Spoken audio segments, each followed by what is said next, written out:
Mais Vini, vous vous rendez compte? Mais vous vous rendez compte? Vous êtes sérieux, vous? C'est Vini là. C'est Vini. C'est Vini. C'est un tocard. C'est un tocard. C'est un grand tocard, mais qui est devenu une superstar. C'est incroyable. Je vous dis, il a pécho.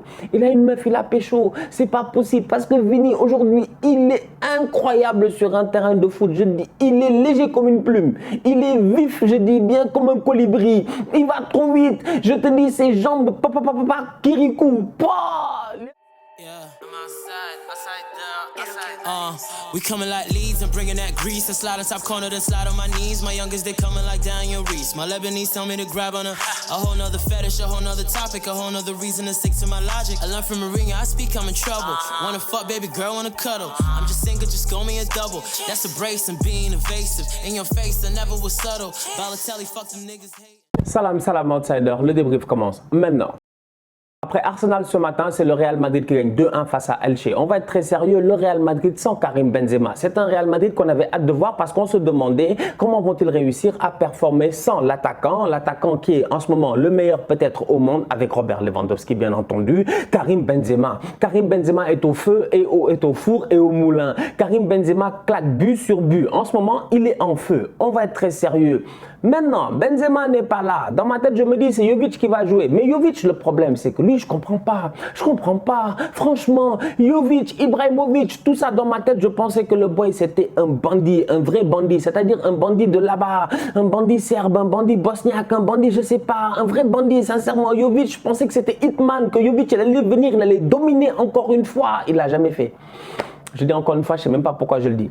Il ne l'a jamais fait. Jovic ne s'est jamais géré. Jovic, aujourd'hui, on le regarde quand même et on se rend compte que c'est Mariano qui joue devant lui et à juste raison. Mariano est sur le terrain et Mariano sort une top performance, sincèrement. Mariano a été excellent aujourd'hui en soutien de ses attaquants et il a très bien fait son rôle. Pourquoi? Parce que remplacer Karim Benzema, c'est pas facile. Et deuxièmement, je dis, remplacer Karim Benzema quand tu ne joues presque jamais, c'est 2 fois moins facile. Dans un match compliqué en Liga face à Elche, Mariano, aujourd'hui, il a fait le taf.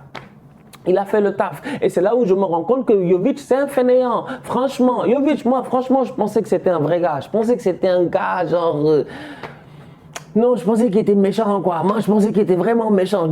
Quand Jovic, dans ma tête, je me suis dit, waouh, ça va être comme les Arnautovic, les Ibrahimovic, c'est-à-dire les gars là physiquement puissants, tout ça. Mais en réalité, non. Franchement, le gars, il est décevant. Il n'arrive pas à s'imposer. Mais derrière, Mariano a pris sa chance quand il le fallait. Top performance de sa part. À côté de Mariano, il ne faut pas oublier, je dis bien Vinicius. Parce qu'aujourd'hui, s'il y a un joueur, je dis, un joueur qui est en ce moment peut-être le meilleur joueur de ce championnat-là derrière Karim Benzema, c'est bien Vinicius. Vinicius n'a pas été appelé en équipe nationale du Brésil. Je me pose des questions. Je me pose des questions. Mais Tite, qu'est-ce qui se passe? Est-ce que Vini est blessé? Je ne pense pas. Qu'est-ce qui se passe? Qu'est-ce qui se passe? Est-il suspendu ou quoi que ce soit? Peut-être qu'il y a quelque chose que moi je ne sais pas. Je ne suis pas brésilien. Mais expliquez-moi s'il vous plaît. Dites-moi pourquoi Vini n'a pas été appelé par Tite. Parce qu'aujourd'hui, il n'y a rien qui justifie le fait que Vini ne soit pas appelé. Il est juste extraordinaire. Vous avez vu les 2 buts qu'il a mis. Mais il a mis 2 buts d'attaquant. 2 buts d'attaquant extraordinairement bien fait dans tout ce qu'il a fait, dans l'approche de tout ce que tu veux. Frappe pied gauche, je ne savais même pas qu'il savait faire, franchement. Frappe pied gauche, croisé, magnifique. La frappe est juste magnifique. Le deuxième but, à mon humble avis, c'est le plus sensationnel. Parce que le contrôle, je te dis, on va être très sérieux, le contrôle, la maîtrise qu'il met sur le ballon, comment il pousse le ballon, d'une accélération, je dis bien, comme dans un jeu vidéo, tu as l'impression, comme dans FIFA, il a poussé l'analogue une fois. Le ballon est parti. Il vient, il lève le ballon au-dessus du gardien. Mais Vini, vous vous rendez compte? Mais vous vous rendez compte? Vous êtes sérieux, vous? C'est Vini là. C'est Vini. C'est Vini. C'est un tocard. C'est un tocard. C'est un grand tocard, mais qui est devenu une superstar. C'est incroyable. Je vous dis, il a pécho. Il a une meuf, il a pécho. C'est pas possible parce que Vini, aujourd'hui, il est incroyable sur un terrain de foot. Je dis, il est léger comme une plume. Il est vif, je dis bien, comme un colibri. Il va trop vite. Je te dis, ses jambes, kirikou. La finition extraordinaire. Enfin, on voit le Brésilien en lui. Enfin, on voit ce que Vini peut-être vaut réellement. Parce que cet enfant-là, sincèrement, quand je le regarde aller, je me dis waouh, waouh, waouh, waouh, waouh. En fait, il faut juste qu'il ne se blesse pas. Là, il faut juste qu'il ne se blesse pas. Parce que là, tant qu'il n'est pas blessé, il va continuer à performer. Parce que là, il est en confiance. J'espère qu'il ne va pas se blesser, qu'il va continuer parce qu'en ce moment, Vinicius, Benzema n'étant pas là, Mariano fait le travail, mais Vinicius, c'est lui le catalyseur offensif, c'est lui le plus dangereux. Il a encore été une fois excellent.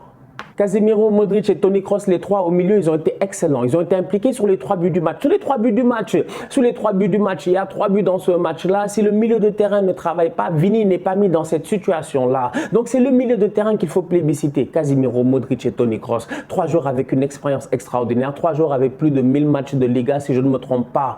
Mais sur le but de Elche aussi, c'est de leur faute. Le pauvre Toni Kroos, bon, il se fait prendre, c'est des choses qui arrivent. Ils encaissent un but en fin de match, manque de concentration. Mais au-delà de cela, là où j'ai envie de saluer Ancelotti, c'est dans la manière à laquelle cette équipe-là s'est couverte aujourd'hui. Il faut faire tourner. Il y a de la rotation à instaurer. Marcelo, ces derniers temps, lui a donné quelques minutes par-ci, par-là. Il a été bon. On le lance aujourd'hui titulaire. Marcelo n'est pas ridicule offensivement. Il a été encore une fois quand même bon. Le problème, il est simple, c'est que défensivement, à chaque fois que le Real se fait prendre, Marcelo est hors de position. Mais qui était là pour le couvrir? David Alaba en première mi-temps. Qui était là pour le couvrir?